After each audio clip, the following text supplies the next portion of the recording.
अगर आपको political drama पसंद है और कोई एक्शन मिस नहीं करना चाहते तो ये वीडियो आपके लिए है।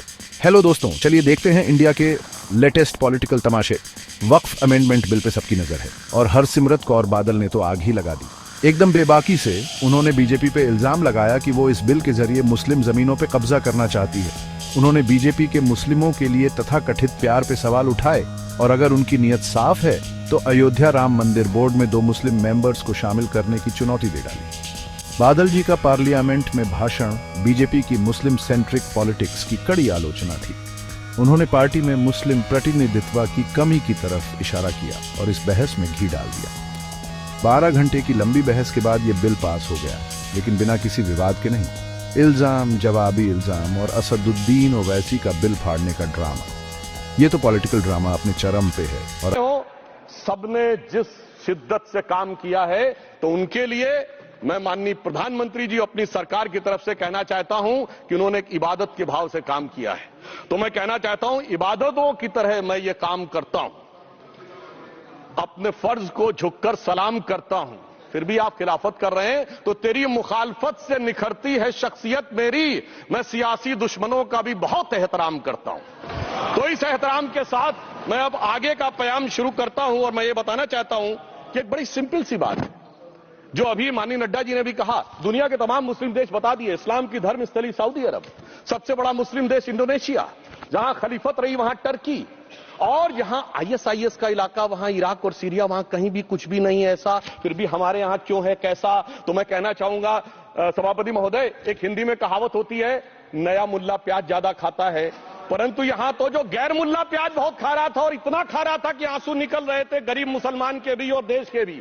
इसलिए मैं कहना चाहता हूं सभापति महोदय, अगर छोड़ दीजिए भारत की बात करिए तो क्या ऐसी कोई शक्ति सिखों के पास है, ईसाइयों के पास है, यहूदियों के पास है, पारसियों के पास है? नहीं है। छोड़ दीजिए, इस्लाम के अंदर आइए। अगर इतना भाईचारा है तो ये सुन्नी वक्फ बोर्ड और शिया वक्फ बोर्ड अलग क्यों है मेरे भाई? जमीन पे एक दूसरे पे एतबार नहीं है, सिर्फ सियासत के लिए साथ में आने की बात है। ये भी जरा सोचने की बात है। और जो अकलियतों में भी अकलियत है, आगा खानी है, बाकी है, जो बोहरा है, उनकी तो कोई गिनती नहीं है। हमारी सरकार ने पहली बार मुस्लिम समाज के अंदर भी ईमानदारी से सबको समान प्रतिनिधित्व देते हुए एक नई सुबह के नए वक्फ का आगाज किया है। इसके लिए मैं सरकार को बधाई देना चाहता हूं। हम सिख हैं, हम हिंदू नहीं है, पर आप हमको हमारी आइडेंटिटी ने लेके आइए ना वो बिल, हम सब सपोर्ट करेंगे। फिर आप हम इधर गुरुद्वारों के कब्जा, जो आपने हमारे गुरुद्वारे हिस्टोरिक जो आपने डिमोलिश करते, आपने जो डाल मार साहब सिक्किम में आपने डिमोलिश कर दिया, हरिद्वार में ज्ञान गोदरी आपने डिमोलिश कर दिया, उड़ीसा में मंगू मठ जो डिमोलिश कर दिया, जो माइनॉरिटी के गुरुद्वारे आप डिमोलिश कर रहे, बहुत अच्छा आपका अयोध्या बन गया।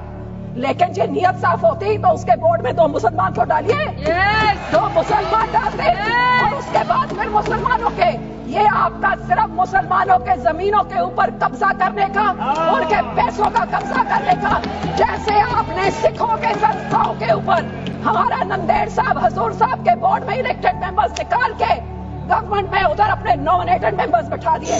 हरियाणा का हमारा तोड़ के, हरियाणा की एसजीपीसी तोड़ के आपने पिट्ठू पपेट्स वहां बैठा दिए। पटना साहब ने भी यही कहा और अब हमारी एसजीपीसी में भी आप यही कर रहे हैं सर। आपकी ये काली बुलडोजर वाली राजनीति, डिवाइड एंड रूल, आप मुसलमानों को इन बिचारों में शिया सुन्नी आका खाना उसमें डिवाइड कर रहे हैं। ऐसे काबू नहीं करते, ऐसे टुकड़े टुकड़े कर रहे, टुकड़े टुकड़े गैंग तो आप है सर। हर माइनॉरिटी के टुकड़े टुकड़े, कभी मुसलमानों के, कभी सिखों के, और ये आपकी जो गंदी राजनीति है। आप ये इतना सोच लीजिए सर 2 मिनट कि जैसे जो हमारे गुरबानी में कहते हैं ना, जो आप बीजते हो वही आप भोगते हो।